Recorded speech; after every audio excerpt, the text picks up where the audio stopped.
Salut à vous, petits gros tentacules. Aujourd'hui, on parle de Terra X, un des premiers chibi, donc du vieux Grumpf. C'est sorti en 2016.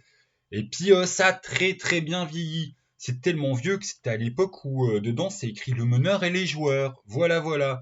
Donc, pour cette vidéo, je vais faire une petite présentation. Après, on va faire la feignasse. On va se baser sur la seule critique qu'il y a sur le grog. Et puis voilà, puis on va déraper un peu, machin. J'ai pas prévu de plan, je suis totalement à l'arrache. Donc Terra X, hop, j'ai mon petit marque-page pour pas oublier le nom de la série. Si vous connaissez la série de SF Defiance, il y a vraiment un peu de ça. Voilà, voilà. Moi je trouve que c'est Defiance en plus, c'est sorti en 2013. Donc ça m'étonnerait que le Grumps ne soit pas un petit peu inspiré ou qu'il a vu la série ou que ça lui a parlé. Ou c'est peut-être un total hasard. Mais bon. Alors, pour présenter qu'est-ce que c'est le jeu, techniquement, c'est pas très compliqué, c'est basé sur la white box. Donc, en clair, hein, c'est de la mécanique OSR. Hop, je vous montre la fiche de perso, vous allez tout de suite comprendre. Oh, des caracs, force, intelligence et compagnie. Le concept de points de vie, protection, sauvegarde. Voilà. Et puis avec ça, tu as des niveaux et puis des classes, capacité, combat, compétences, et c'est fini. Matériel. La case matériel est grosse. Le matériel est important dans ce jeu.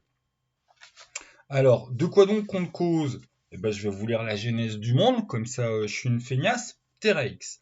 Le vaisseau monde du conservateur faisait son petit tour de la galaxie comme à son habitude. Une fois par millénaire, ou à peu près, il passait près de la Terre, s'y arrêtait quelques semaines, récoltait des spécimens biologiques locaux et repartait vers une autre planète qu'il savait elle aussi peuplée.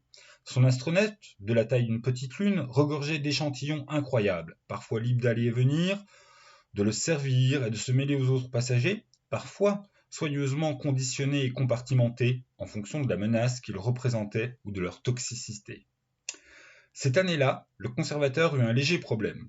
Les terriens avaient accédé, depuis cette dernière visite, à un niveau technologique auquel ils ne s'attendaient pas. Et, étant ce qu'ils sont, curieux, accueillants, bienveillants et diplomates, ils firent ce que font généralement les terriens, au pouvoir, face à la nouveauté.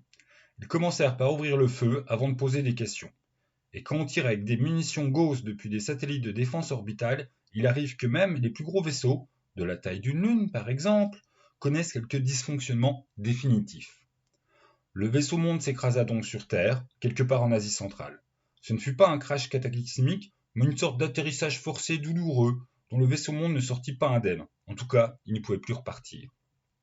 La suite fut par contre un peu apocalyptique, puisqu'une, méchant Benoît, qu'une très grande partie de la biomasse terrienne fut détruite, des plantes, des animaux, mais aussi une assez grande partie de la population humaine.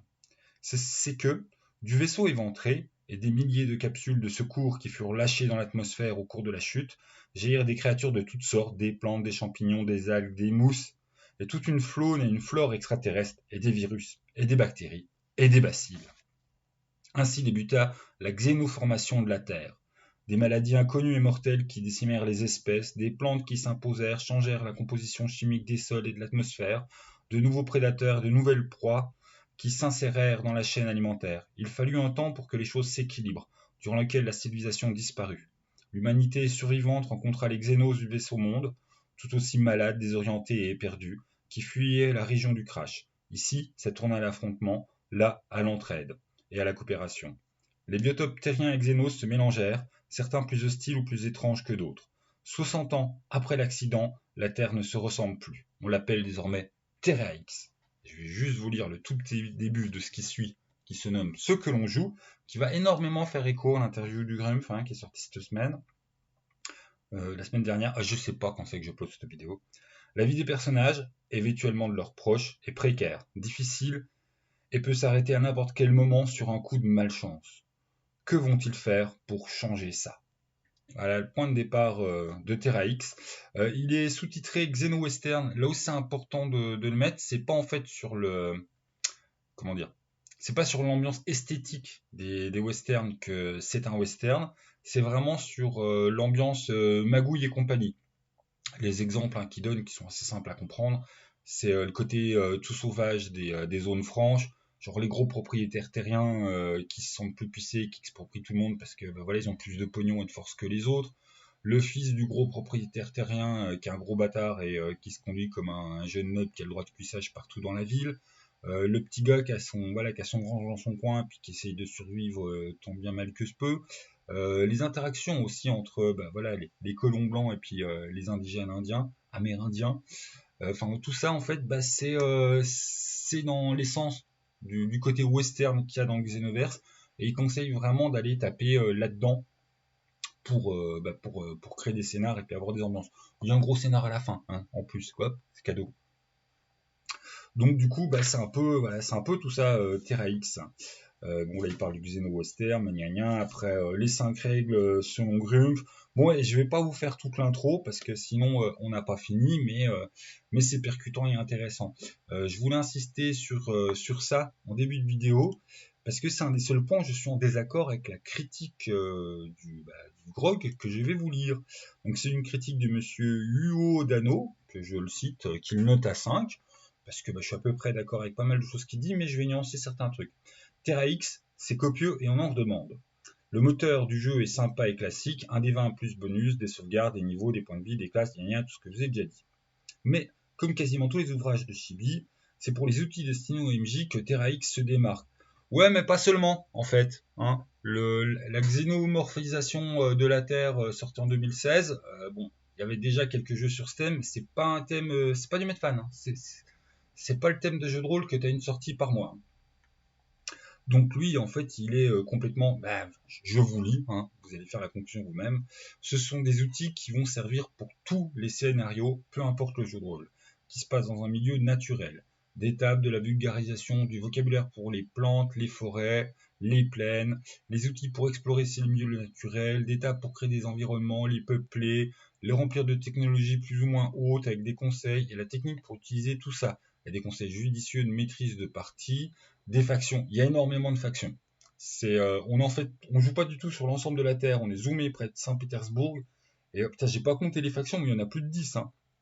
Avec du PNJ. Enfin, tu auras aussi 2 pages qui sont consacrées aux conservateurs. Hein, le monsieur qui était à la barre du vaisseau spatial Taille Lune qui s'est écrasé. Bestiaire et un gros scénar. Ouais, le gros scénar, c'est quasiment 50 pages. Bon, après, il dérape sur la gamme Chibi. Les premiers jeux de rôle de la gamme Chibi sont remplis d'outils qui changent la vie au MJ.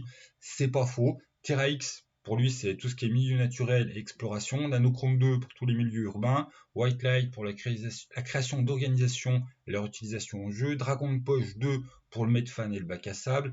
Et le Métal Froid des Anneaux de Cerbère pour la création d'enquêtes et de conspirations.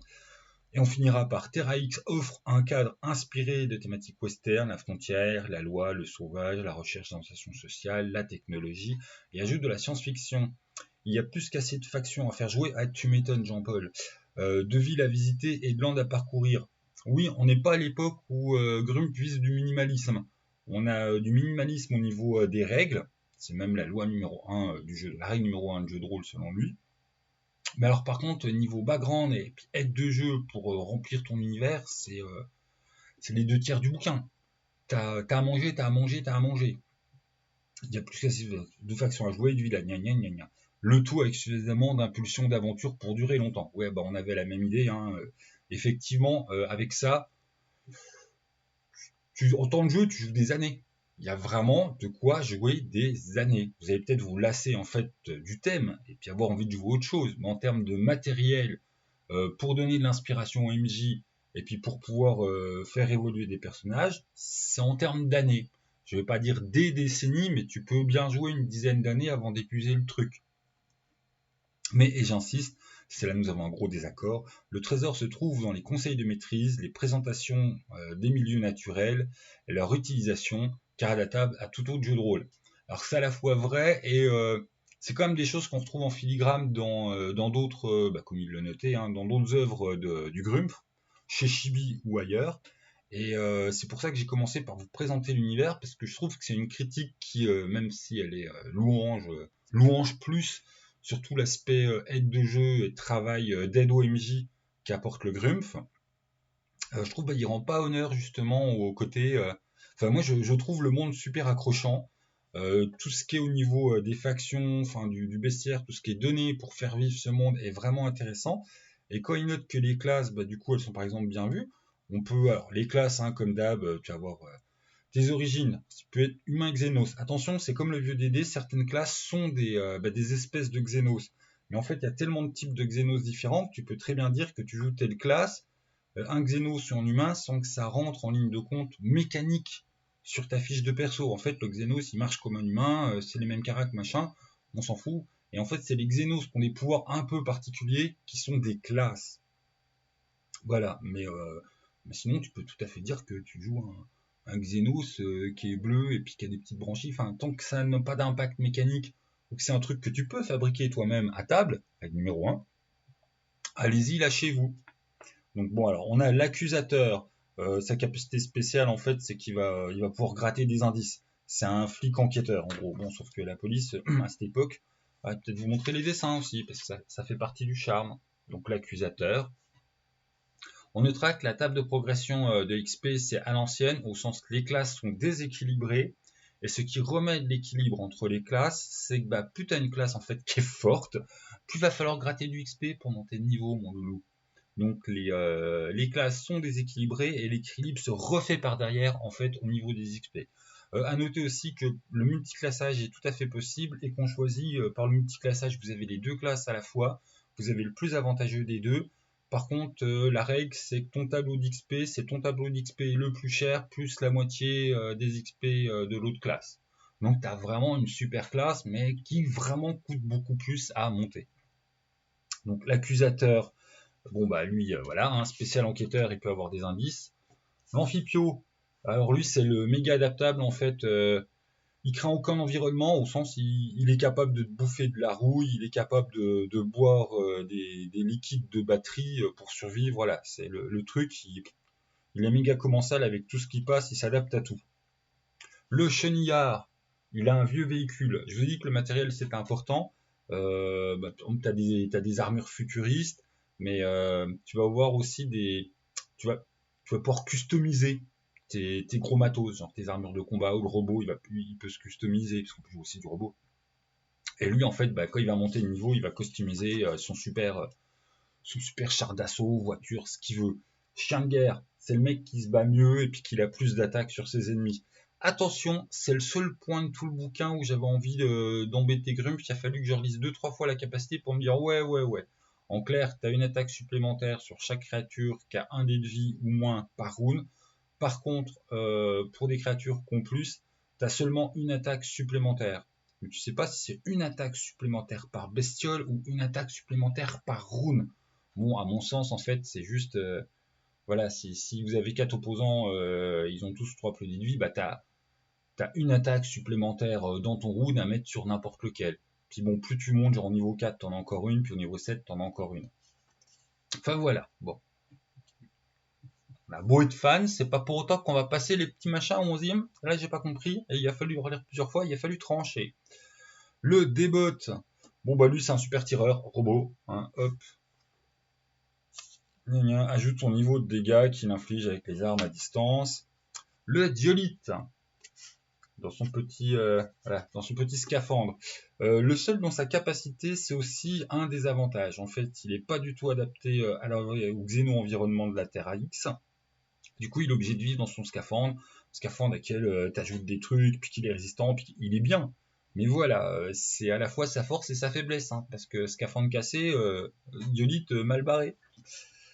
L'exterminateur, qui est en fait un exterminateur de bestioles. En gros, c'est le chasseur. Voilà, il est plus fort contre tout ce qui est la chasse à la bestiole. Les cibles non intelligentes, qu'elles soient terriennes ou xénos. Le fouineur. Alors lui, c'est une histoire avec entre deux repos courts. Le fouineur peut trouver un des 6 plus niveau de point de ressources. Voilà, c'est le mec qui sait bien fouiller les poubelles et puis sous les tas de caillasses et tout ça pour récupérer des trucs. Le furcifère, aucun rapport avec Lucifer. Le furcifère, en fait, il a des pouvoirs un peu à la caméléon. Voilà, il peut changer les pigments de sa peau. L'herbaliste, bon, bonjour, nous avons l'herboriste qui crée des potions. Le mnémomancien, c'est assez marrant. En fait, il a des capacités d'ajustement mémoriel de lui-même, et entre chaque repos court, il peut en fait avoir une maîtrise d'une nouvelle compétence et des avantages pour elle. Donc en fait, tu sais tout faire. Voilà. Mais voilà, tu as tes compétences de base comme tout le monde, et puis tu as une compétence en plus, une compétence vide que tu peux affecter à n'importe quelle compétence et qui te donne de l'avantage. Le narc, bonjour, je suis les Xenos bourrin. Ma capacité, c'est taper plus fort, taper mieux. Aob, c'est pareil, hein, pour ceux qui se demandent est-ce qu'on peut faire de combos de classe de Xenos, mais bien évidemment, hein, toutes ces petites bestioles se sont croisées. Le Nebrax, bonjour, nous avons le voleur avec une version d'attaque sournoise qui nique bien la tronche. Le Necroborg, très intéressant, pas du tout méchant, mais assez perturbant. Le Necroborg, c'est cette espèce de ver chelou là, et il prend possession de cadavres. Voilà. Donc il peut assez facilement faire peur aux gens. C'est pas du tout des zombies débiles. Le Necroborg est pas du tout forcément méchant. C'est juste que lui tout seul, c'est un petit ver. Et pour jouer au même niveau que les autres, bah, il va dans des cadavres. Le pacificateur, qui a une capacité très cool en fait, c'est de calmer les hostilités.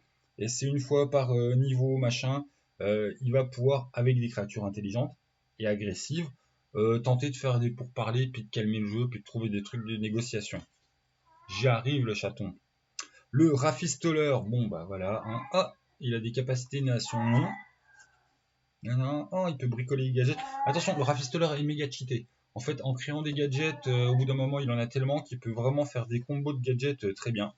Le Roboboy, bonjour, je suis un gros robot de combat d'armure de la mort qui tue. Et plus je monte de niveau, plus je mets des trucs sur mon armure, sachant que je peux aussi en mettre parce que je les trouve dans une aventure où je me les achète. Le scintilleur, Kit Xenos, téléportation à volonté. Portée courte, mais à volonté. Le Sifin, bah lui en fait il est super rapide, il a un gros bonus au niveau de l'initiative. Autant dire que si tu joues un Sifin scintilleur, tu vas jouer à Flash, hein, tu vas être le Flash du groupe. Le Télémancien, en gros ça fait partie de ces rares individus, un humain obligatoirement, qui a encore accès à ce qui est devenu Internet. C'est un méga truc, et il y a quelques survivances de ça, et lui il peut s'y connecter et puis gratter plein d'indices, d'infos, de trucs comme ça. Le télépathe, attention, le télépathe est télépathe. Voilà. Et le vagabond, à pas du tout sous-estimer, parce que lui, en fait, en gros, il est un peu partout chez lui, et puis il peut tout le temps savoir un petit peu où c'est qu'il faut aller chercher l'info, à qui il faut demander ce truc, qui c'est qui pourra nous revendre tel type d'équipement, qui c'est le gros bâtard du coin qu'il faut éviter. Donc le vagabond, tu te dis, ouais, c'est quoi cette sous-classe toute pourrie? C'est une des classes les plus utiles. C'est quand même vachement bien quand il y en a un dans le groupe, parce que sa capacité, elle est bien. Elle est bien, et elle est extrêmement polymorphe.